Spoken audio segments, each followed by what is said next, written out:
திருஞான சம்பந்த சுவாமிகள் அவருடைய முதலாம் திருமுறை. குழந்தைகள் நன்றாக பேச வேண்டியும், பேசும் திறமை அதிகரிக்கவும் ஓத வேண்டிய அற்புதமான பதிகம். திருக்கோலக்கா.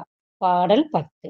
பெற்ற மாசு பிறக்கும் சமணரும் உற்ற துவர் தோல் உருயிலாளரும் குற்ற நெறியார் கொல்லார் கோலக்கா பற்றி பரவ பறையும் பாவமே.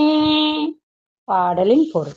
நீராடுவதை தவிர்ப்பதால் தங்களது உடலினில் சேரும் அழுக்குகளுடன் தோன்றும் சமணர்களும், துவர் ஆடையினால் தங்களது உடல் முழுவதையும் மறைத்துக் கொள்ளும் புத்தர்களும் குறைகளுடைய சமய நெறிகளை மேற்கொண்டு உள்ளதால் அவர்கள் கோலக்காவில் உறையும் இறைவனை தங்களது தெய்வம் என்று ஏற்றுக்கொள்ள மாட்டார்கள். அவர்களை பார்த்து தவறான வழியில் செல்லாமல் நீங்கள் கோலக்கா இறைவனை பற்றி கொண்டு போற்றி வழிபட உங்களது பாவங்கள் தீர்ந்து போகும். திருச்சிற்றம்பலம். என் நாடுடைய சிவனே போற்றி, என் நாட்டவர்க்கும் இறைவா போற்றி.